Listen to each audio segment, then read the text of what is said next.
Hello and welcome to MIT Sloan Alumni Online. We're pleased to have Professor Sinan Aral, PhD 2007, joining us today.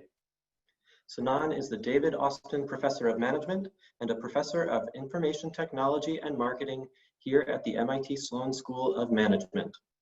He is also the co-lead of the MIT Initiative on the Digital Economy. And the reason we're here today, he is the author of the much anticipated The Hype Machine, his new book releasing tomorrow from Penguin Random House. Professor Aral, first, we're excited to be with you today. Congratulations on the publication of this new work.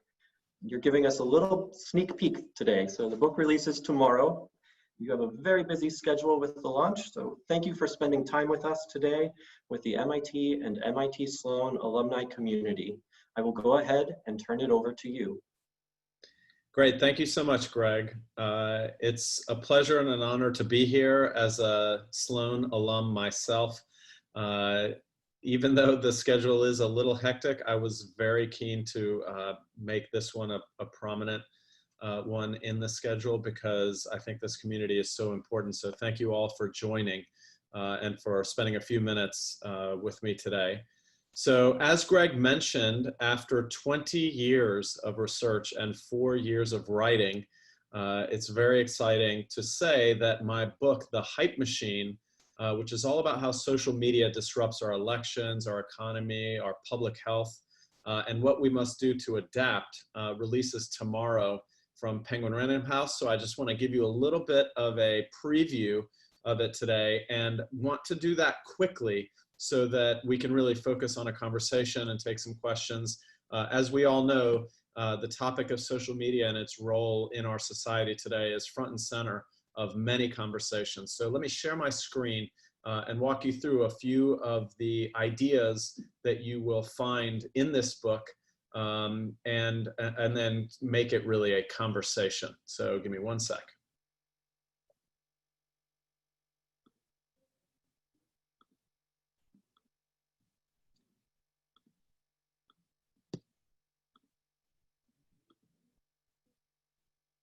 All right. So here we should have the slides. Hopefully everyone can see those. I'm pretty sure that that's working, Greg. Yep, looks good. Excellent. Okay. So really, this book is about 20 years of research that I've conducted with many other people, but published in peer-reviewed scientific journals like Science and Nature about what I call the hype machine, which is the social media industrial complex. So if you think back to election 2016, and the role of social media and interference and social media manipulation in that election, let me give you a few of the kind of statistics from what we saw in the 2016 election. Russia propagated manipulative messages to 126 million people on Facebook, 20 million people on Instagram, 10 million tweets to accounts with 6 million followers, and 43 hours of YouTube content, in the months leading up to election day on 2016. And if you turn to today, 2020, the problem is even worse. We know that Russia is interfering as we speak, that China and Iran have also joined in some of this, although Russia is really leading the effort. This is happening during a global pandemic where we have civil unrest in the streets, beginning with the justifiable social movement around police brutality, but also resulting in a tremendous amount of conflict in the streets. Russia is getting around platform rules about inauthentic accounts by nudging real people to spread misinformation rather than spreading it through trolls and other types of automated accounts necessarily, rather than impersonating. They have moved a lot of their servers into the United States in order to avoid domestic surveillance because that's much more difficult to do legally, to surveil domestically for our intelligence community. And they've also infiltrated Iran's cyber war department, perhaps to launch attacks from Tehran. So what is going to happen in election 2020 is a big question mark, and a lot of the tactics and what's happening is covered in the book. But it's not just about elections and democracy, because another story that I tell in the book is the story of April 23rd, 2013, when the AP Press Twitter handle put out this tweet, which said, "Breaking, 2 explosions in the White House and Barack Obama had been injured." This was retweeted 4,000 times in 5 minutes, but it wasn't real news. It was fake news propagated by Syrian hackers that had infiltrated the AP Twitter handle. And the problem with this kind of falsity online is that we have coupled many other types of automated systems with the hype machine, with social media. So we have trading algorithms that are coded to trade on the sentiment in Twitter and other kinds of social media. And once the sentiment expressed in this viral tweet went viral, trading algorithms began trading on the possibility that the president had been for the first time injured or killed in an explosion inside the White House. And that sent the stock market tanking. And in fact, the stock market lost $140 billion in equity value in a number of minutes. And that's just from a single tweet. But of course, it's not just, again, about elections and democracy or the markets and business. It's also about our public health. There's a tremendous amount of misinformation that's spreading about the coronavirus. We have a huge question mark coming up about the availability of a vaccine and the fraction of people that will take a vaccine, which is, of course, so important to developing herd immunity against the coronavirus. And this kind of misinformation spreading can dramatically impact our public health. But coronavirus isn't the first time we saw misinformation about public health. If you think back to the measles outbreaks of 2019, you see another dramatic example. So measles was eradicated in the year 2000. In 2010, there were 63 cases of measles in the United States during the entire year. And in the first 6 months of 2019, there were 1,250 cases, with hotspots around the country in Rockland County, New York, or Clark County, Washington. And when you study the Facebook data of vaccine misinformation that spreads on social media, what you find is that the clusters where outbreaks are occurring in geographic space are also the clusters in which people are located on Facebook that are spreading vaccine misinformation and creating vaccine hesitancy in communities like Clark County and Rockland County.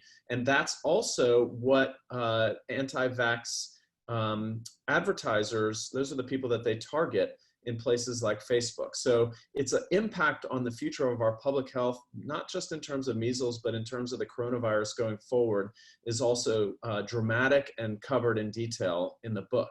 This is all because of the rise of what I call the hype machine, the social media industrial complex that includes Twitter and Facebook and LinkedIn, Instagram, Snapchat, WeChat.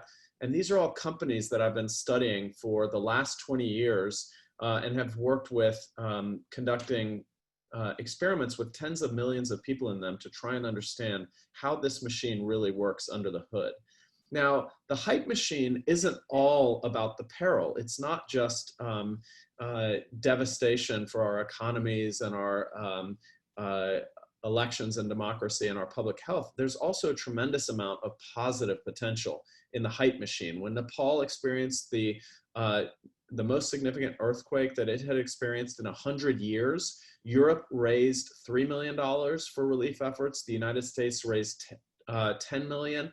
And Facebook spun up a very quick donate now button, which raised $15.5 million, more than both the Europe and the US combined, from small donations from 770,000 people from 175 different countries very, very quickly.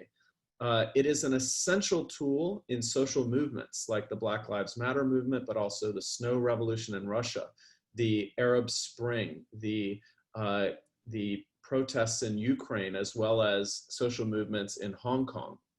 The problem is that social media creates fast rising social movements that are fragile, and the political science and the political communication of the role of social media and social movements is covered in detail, and the scientific evidence about it is covered in detail in the book.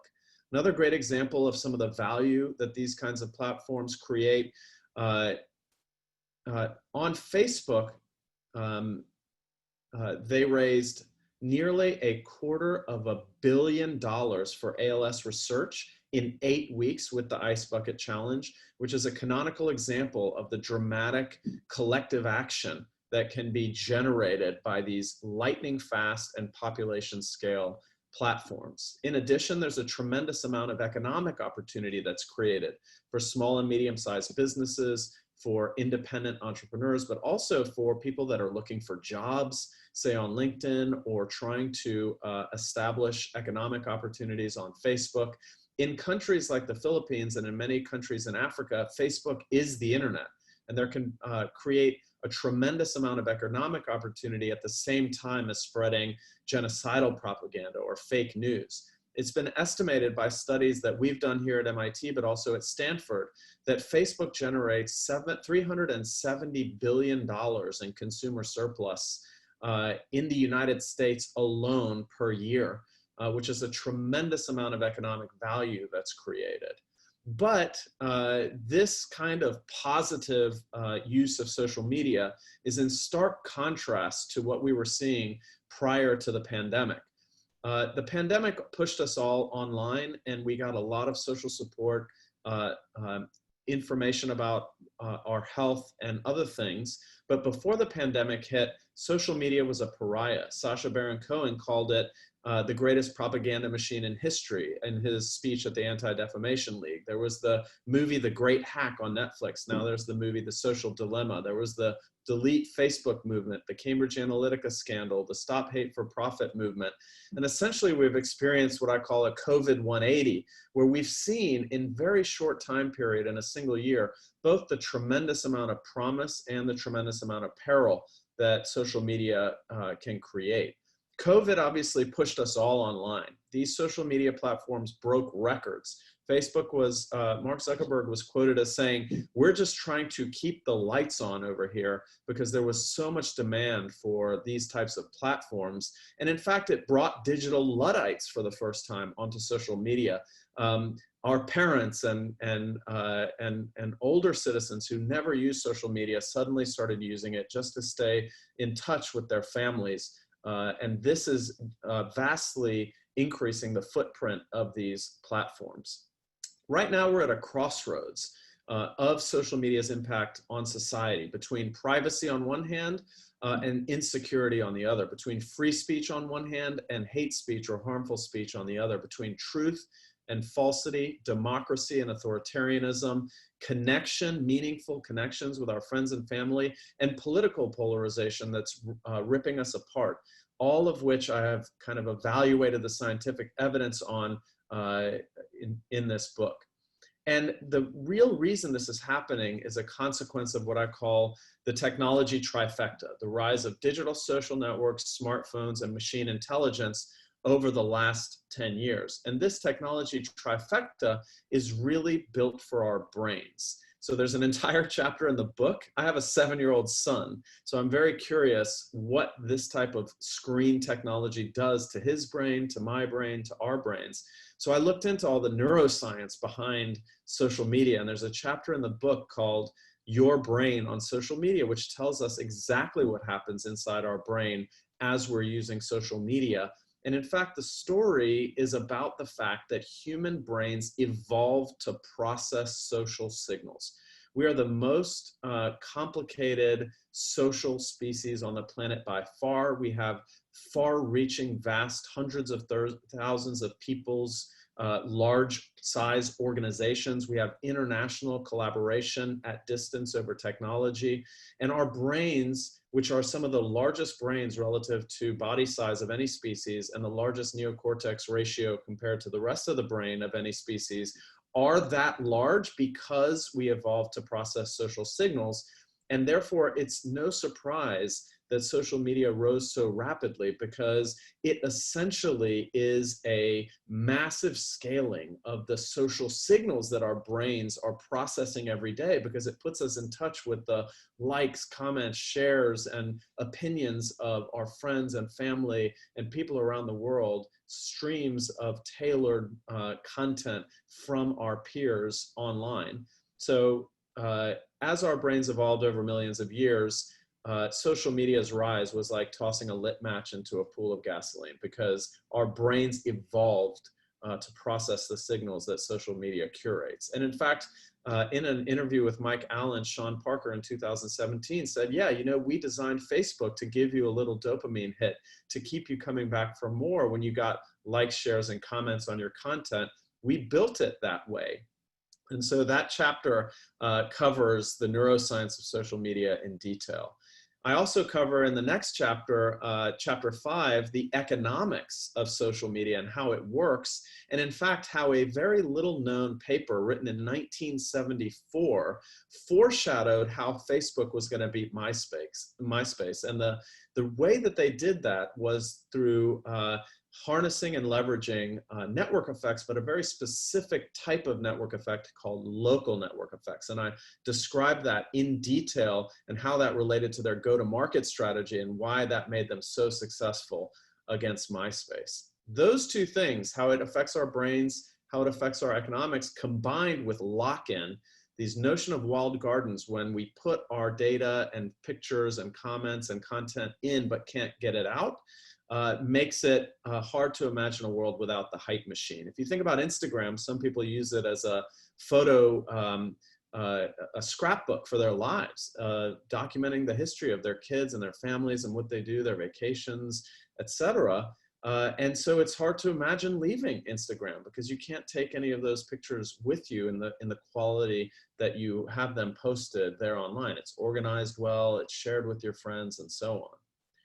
And the technology, the sort of process at the center of all of this, the process that runs it all, that's detailed in precise detail in the book, is what I call the hype machine, which is the dynamic interaction of machine intelligence algorithms and human behavior, where the machine intelligence structures our reality, what we read, who we friend, what we buy, and then we make decisions based on the information that's given to us. And this affects everything from what products we buy to who we vote for, what news we consume, and even who we date. Think about this for a second.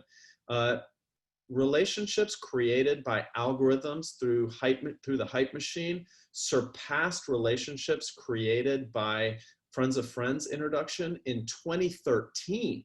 Which means that these algorithms are driving dating and therefore mating and therefore human evolution through the gene pool that's being created by what is now algorithmically created matching of dates and relationships, surpassing human introductions in 2013, 7 years ago.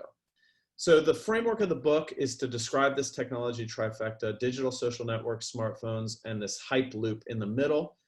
I talk about 3 trends that this creates in detail: personalized mass persuasion, hypersocialization, and a tyranny of trends. And then I reveal what I think is really the important part of the book, which are the 4 levers we have to affect change, which are money, code, norms, and laws. Money being the business models of the platforms and the incentives they create in terms of the behavior change they make. The code, which is the designs of the platforms and the algorithms and what that means for our behaviors, beliefs, and perceptions. The norms, how we appropriate this technology and use it, and the laws, obviously, how we regulate the market failures that are created. And obviously, regulation is a question that is front and center of everybody's mind. Should we break up Facebook? Should we have a federal privacy legislation in the United States? What are the 3 regimes of privacy going to evolve into? China is a surveillance state. Europe is very heavily privacy oriented with the GDPR. The US is a hodgepodge of 50 states' privacy regulations, with California leading with the CCPA. What's going to happen in terms of the evolution of federal privacy legislation? What does this mean for business, for competition, and so on? All of that is covered in detail in the book. A big question is, should we break up Facebook? And I approach that question from first principles starting with the economics and the market structure of the social media economy and what breaking up Facebook would and would not do to solve some of these problems. You might be surprised by some of the answers that you see in the book.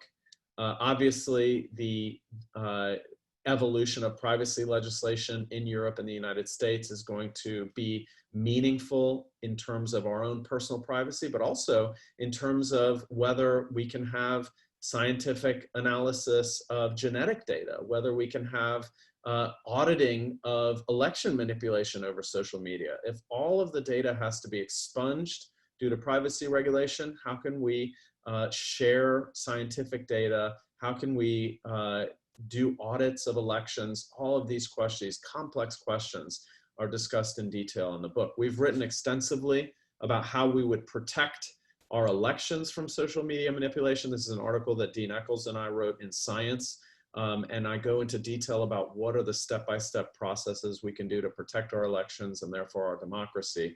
And really the point of this book is to really transcend what was a decade of techno-utopianism, books about how this technology and other technologies were going to save the world, followed by an equally dramatic decade of techno-dystopianism about how social technologies, social media, but other technologies like AI were going to destroy the world.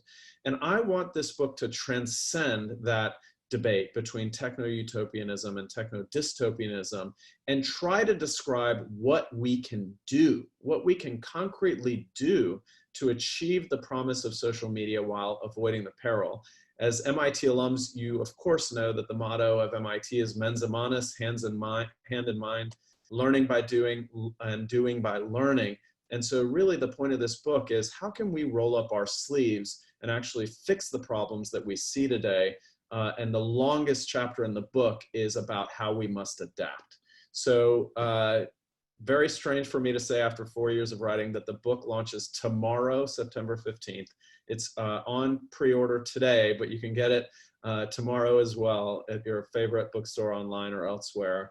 And really hope that it will contribute to this incredibly important conversation that we have going about the role of this technology in our society. And so with that, I will shut up and turn this much more into a conversation. I look forward to your comments and questions. Thanks.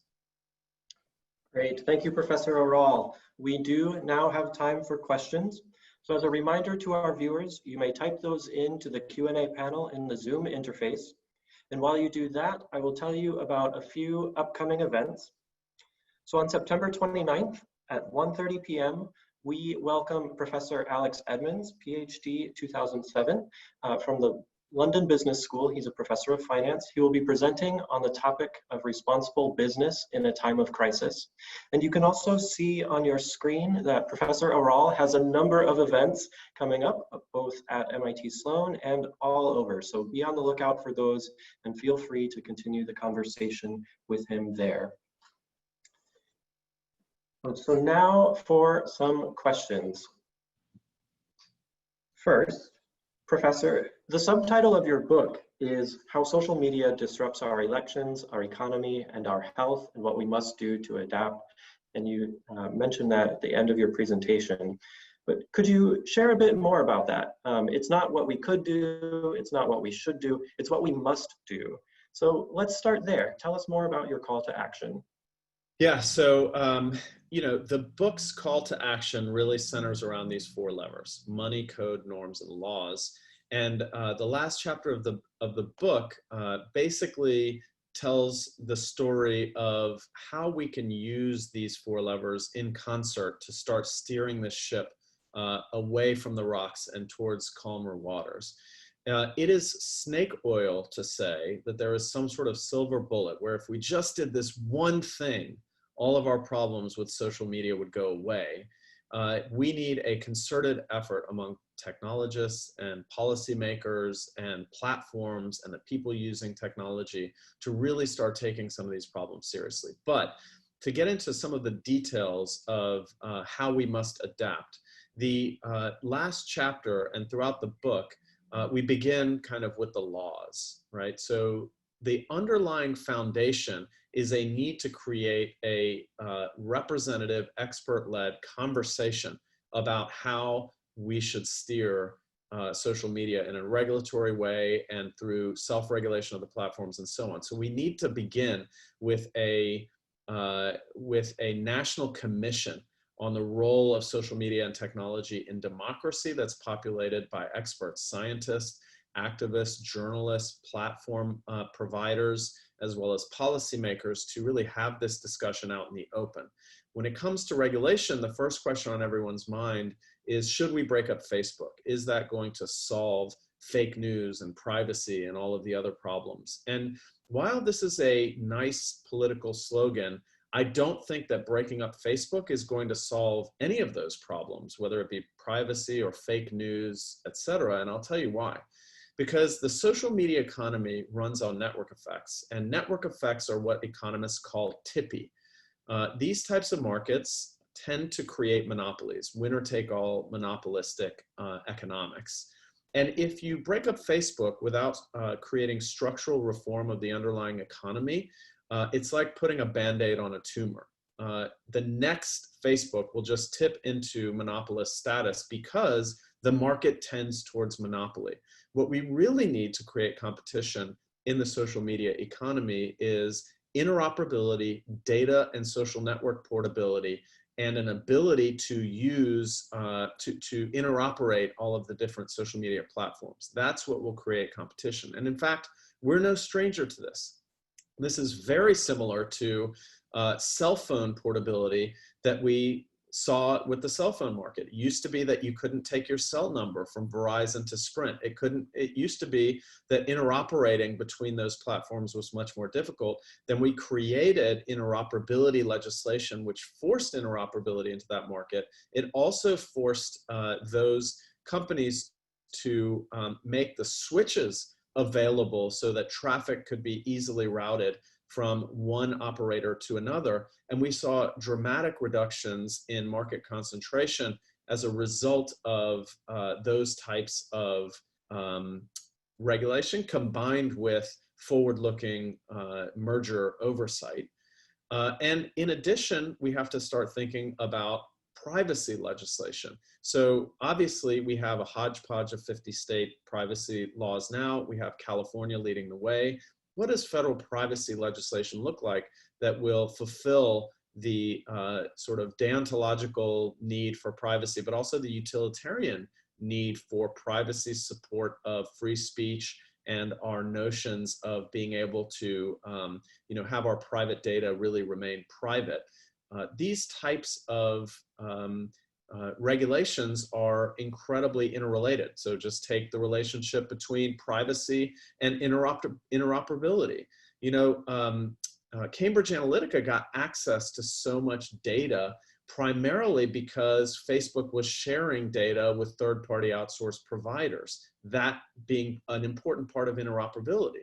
So there's a tension between privacy, interoperability, and sort of how we can create competition while maintaining privacy. I go into detail in the book about how we might do that. There's also a need to really address this concept of misinformation and algorithmic amplification. So in the book, I describe a 10-year study that we did with Twitter looking at the spread of false news online, which found that false news travels farther, faster, deeper, and more broadly than the truth in every category of information that we studied, sometimes by an order of magnitude. In order to slow down the spread of falsity, there are a number of different things that we could do to the design and the code. So for instance, we could demonetize false news so that people couldn't earn ad revenue next to false information. We could limit the number of reshares, for instance, as WhatsApp has done, from unlimited to 10 to 5 to now 1, which slows down the spread of information in general and allows the truth to catch up to falsity. We could demote false news in search results, as a number of these platforms have done with regard to anti-vaccine content. We could provide labeling and nudges to be reflective, which has been shown in large-scale experimental studies to decrease the sharing of and belief in false news. And what do I mean by labeling? Well, when you consume news that you buy at the grocery store, it's extensively labeled. You know how many calories it has, if it has trans fats. You have none of that information for the information that you're consuming on social media, but we need more information about the provenance of what we're reading online and whether it's truthful and what the source is and how many fact-checking sources did they have before they ran with this story and so on. So I go into a lot of this detail in the book.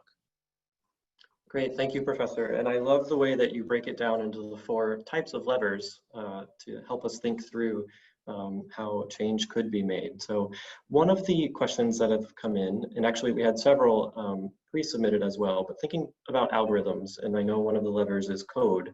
And so the question is, even Mark Zuckerberg in congressional testimony has said that Facebook doesn't really have as much control of its algorithms as one might think.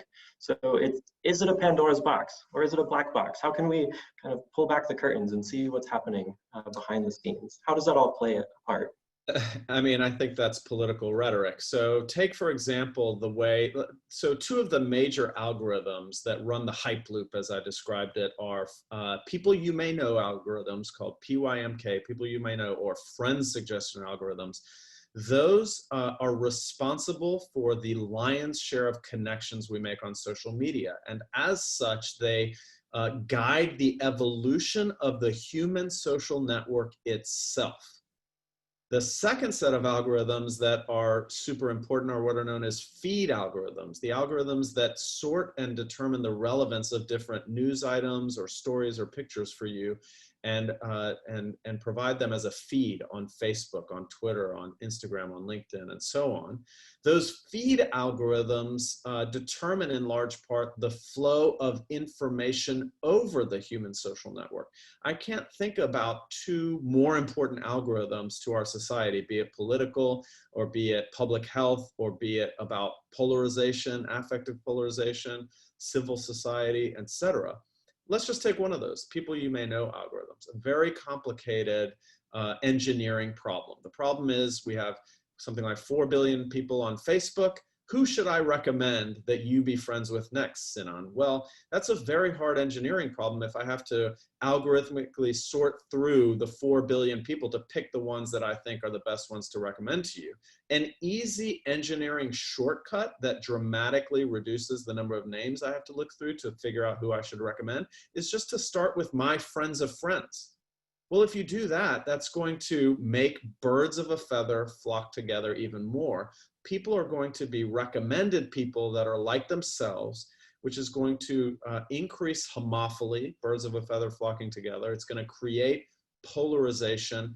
And there have been experimental studies done on Facebook. I've conducted my own experimental studies on Spotify.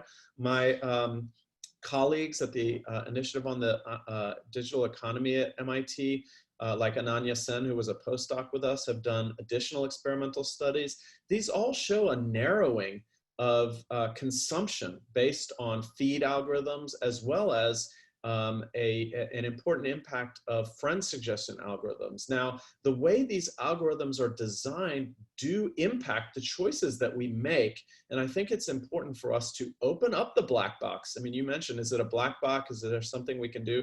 The point of this book is to look under the hood of the hype machine and tell you how it works, and to open that black box and to really examine its workings underneath to really figure out what we must do next.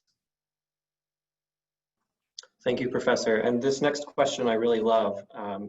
It asks, hasn't the hype machine existed since the dawn of civilization? And thinking back to your slide showing our own evolution and the neuroscience, we're storytelling creatures. So certainly technology has accelerated the process, but who assigns the gatekeepers of the present day hype machine? Is anything really different these days? What an awesome question. And the resounding answer is yes, 1,000 times in big, capital, bold, black letters. Why?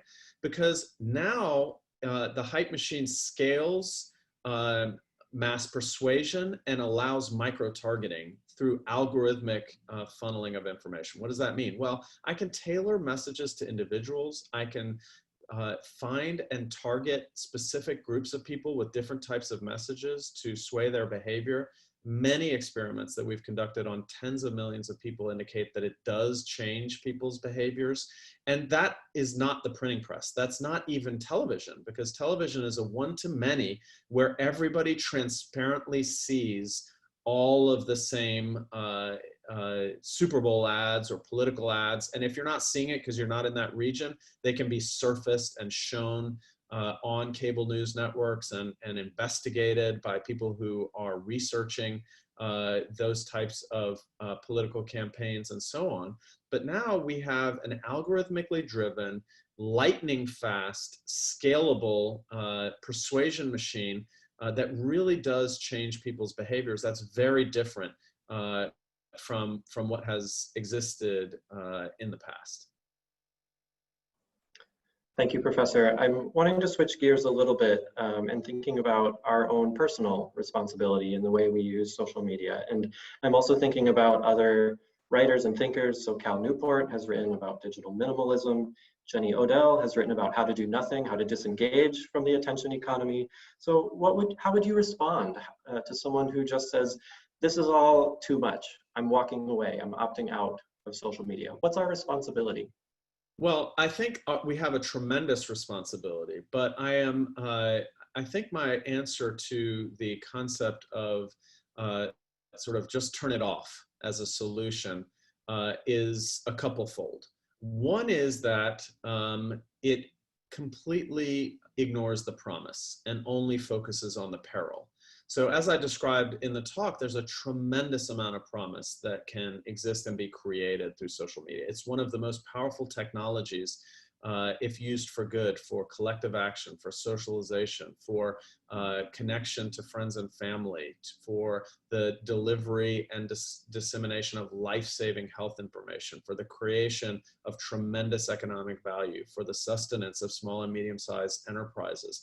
There's a tremendous amount of value. But I also think that just shutting it off leaves the town square open for the people who are willing to scream the loudest to get their voices across.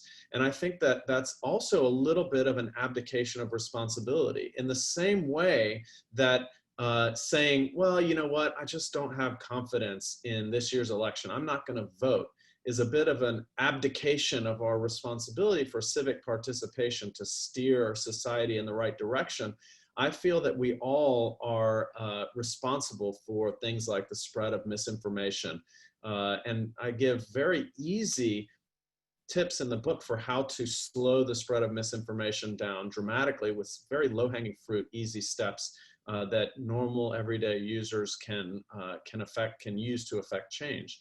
So I think that in answer to your question, it throws the baby out with the bathwater, because there's a tremendous amount of promise as well. And we need to take responsibility for the civil society that we're creating, not just abandon it to the people who would use it to their own ends. Thank you, Professor. And one other question in a similar vein, but what is the role of ethics on the spread of fake news? Or how can business leaders, we're speaking to the Sloan alumni community, so how can individual business leaders, entrepreneurs, etc., what can they do to help? It is so absolutely crucial.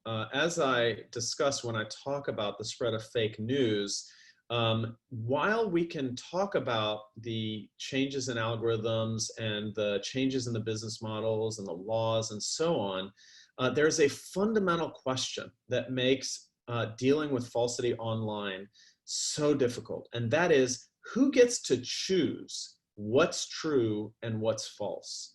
And the answer to that question is not technology, and it's not the imposition of laws. It's fundamentally an ethics question about how do we seek truth in our society? What are the right ways to aggregate and allow for diverse opinions, but to not allow people to just have their own facts and promote things that have been shown and known to be falsehoods, because that can create a lot of damage.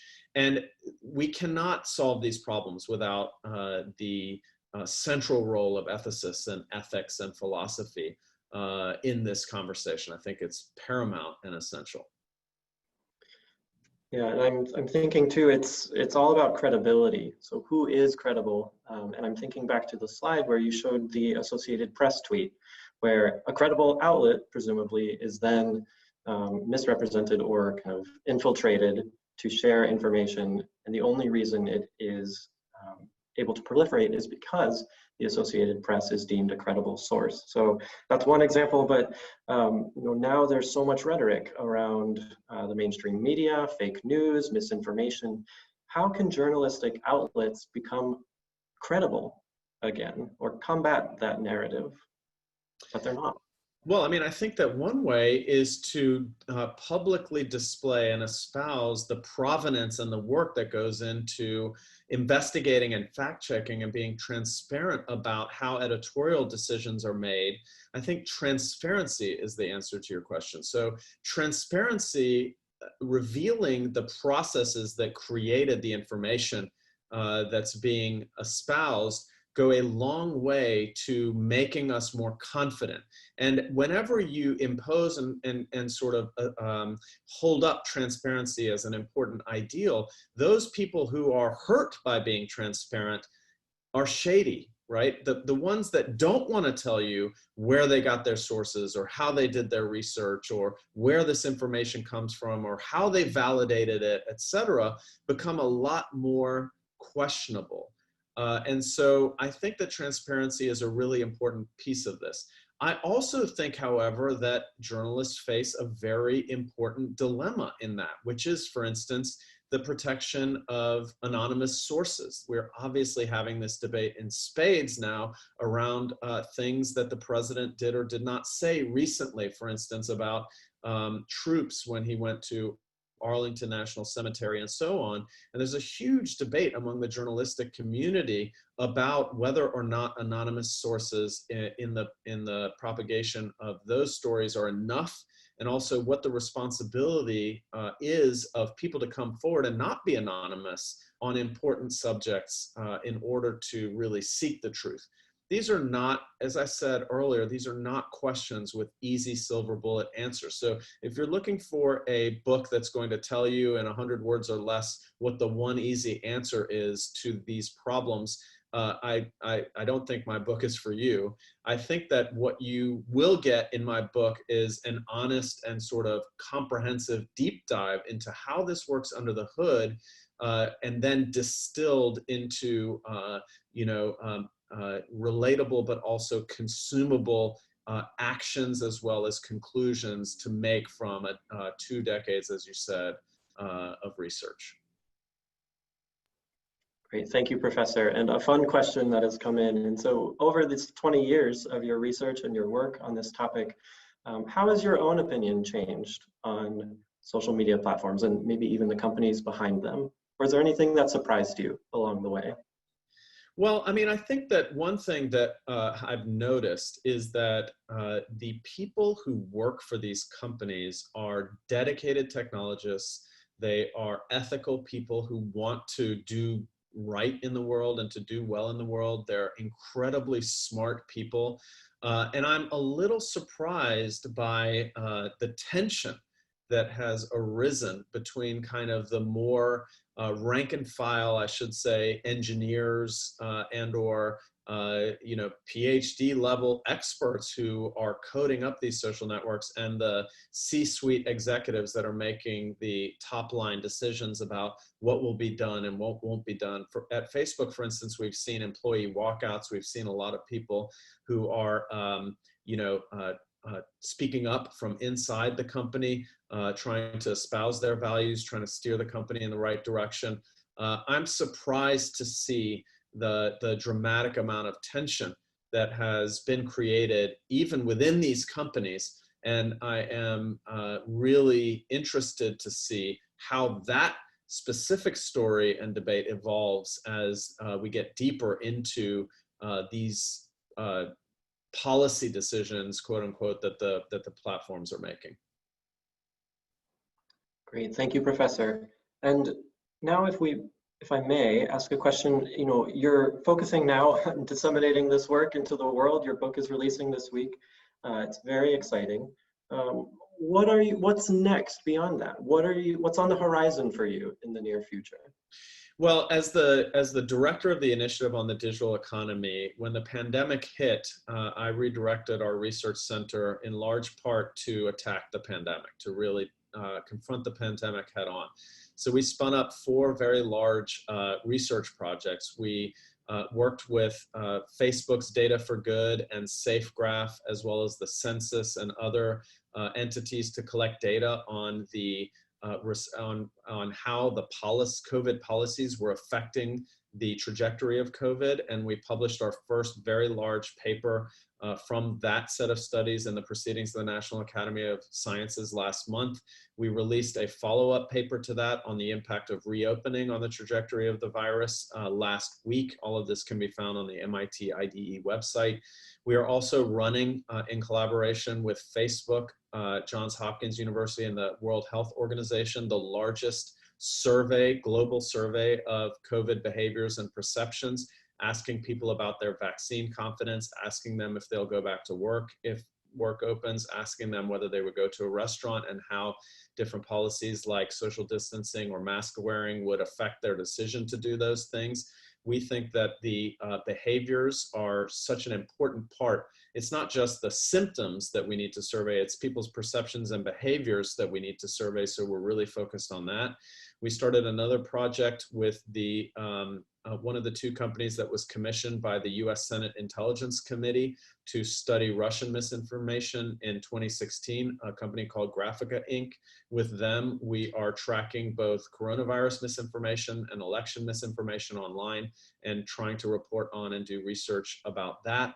And we're also working with the Prekout Foundation, which started and runs the WHO automated WhatsApp helpline for coronavirus, as well as the national WhatsApp helpline for now probably 25 countries around the world to try and root out misinformation on those platforms. So we are not sleeping very much, Greg, and we are working around the clock to focus on coronavirus and also to focus on solving some of these huge problems that social media is causing in our democracies, in our elections, in our public health, and in our economies and markets. Thank you, Professor. And I know you have a busy schedule. In fact, you have another event at 1 o'clock today with the MIT Initiative on the Digital Economy. So as we're nearing the top of the hour, we do invite our audience to also check out that event if they would like to continue the conversation. You can find more information on the MIT Initiative, the Digital Economy website. So Professor, thank you so much for joining us and sharing your really important work. For our viewers, you can keep this conversation going at future events, as well as by using the hashtag SloanieChat on social media. Following this event, you should see a survey come up on your screen. We'll also send a follow-up email with a link to the recording of this session. Please fill that out and let us know your feedback on this session. And as always, you can reach out to us at Sloan Alumni online at mit.edu. Thank you again for joining us, to all of our viewers. And thank you again, Professor Aral. We're really excited for you and for your book. Thank you all for coming. I really appreciate it. I have read as much as I can while talking a lot of the questions in the Q&A chat, that some of which we didn't get to. Really appreciate those questions, all questions that I'm thinking deeply about. Many of them are covered in the book. It's an honor to really speak with the MIT alumni, and I'm looking forward to having this. I'll be having this conversation for as long as I can and as long as my breath holds out in the weeks and months and years to come. And so I look forward to working with all of you to continue that conversation as we move forward. So thanks again for coming.